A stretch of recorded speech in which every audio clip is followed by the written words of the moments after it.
Hi everybody and welcome back. I hope you're enjoying the aroma in your kitchens right now. So the stock has been simmering for about an hour and a half. I did turn mine off and just let it cool for about 10 minutes so it was just a little bit easier to work with. So you can, if you look at your broth now, you can see it looks a whole lot different. The vegetables have all kind of cooked down. The broth is kind of a nice sort of a brown color. Obviously it smells delicious. So right now what we're going to do is we're going to strain the solid vegetables out from the broth. So it kind of depends on how clear you want your broth to be. Depends on what size of strainer that you use. I don't mind a few little pieces of things in there, so I don't use a real fine strainer. So this is just my regular pasta strainer. If you like it to be a clearer broth, you can put a cheesecloth inside of your strainer, and that will take out even more of the pieces. So I just kind of start by sort of scooping out some of the bigger bits so it's easier to lift my pot. So I'm just kind of scooping out all the wonderful veggies that we had in there. And you can see how much everything has cooked down. So we left those skins in there.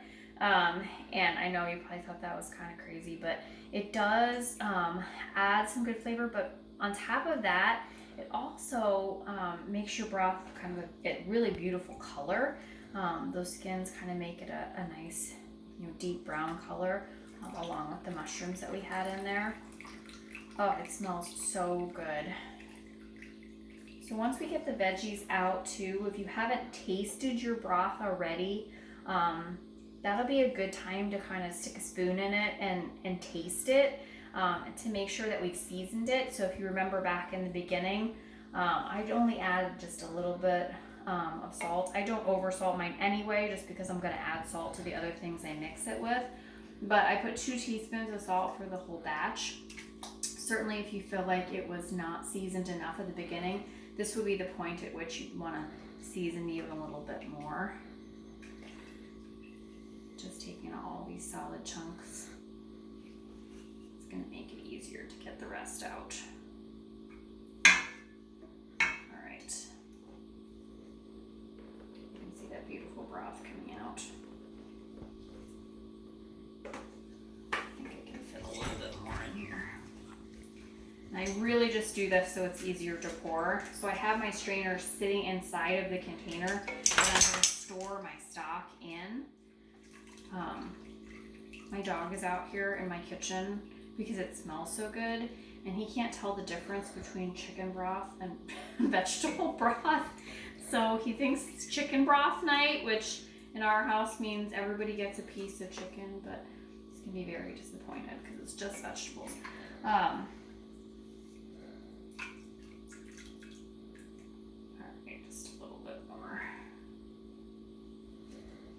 Now, certainly if you have a compost, you can compost your veggies after you're done with this. There is no meat in here. So you can certainly dump all this cooked veggie into your compost pile. Alright, just about down to the bottom. Alright, so what I'm going to do now that I can handle my pot a little bit better, it is still a little bit hot. I'm just going to pour the rest of the stock through the strainer.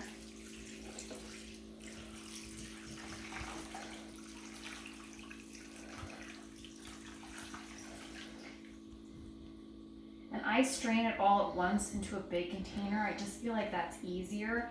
And then after it's all strained, then if you want to divide it into smaller containers, I feel like it's just easier to work with at that point.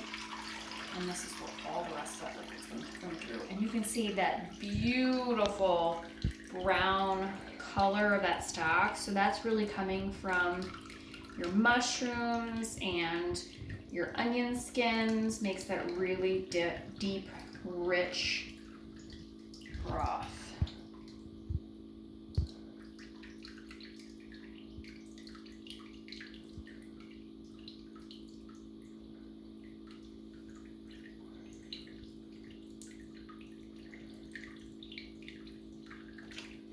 That'll probably strain a little bit more. So I'm just going to set my strainer back in my pot and let that continue to strain.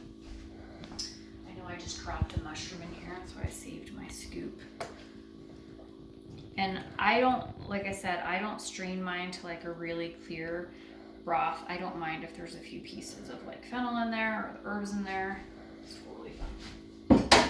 All right, and it's done. So now we have 4 quarts of beautiful vegetable stock. Like I said, at this point now you could divide this into smaller containers if you knew what recipes you were going to use it for. This will stay good in the freezer. Like I said, it freezes beautifully. And now we'll have it ready for the rest of the recipes we're going to work on over the next 4 weeks.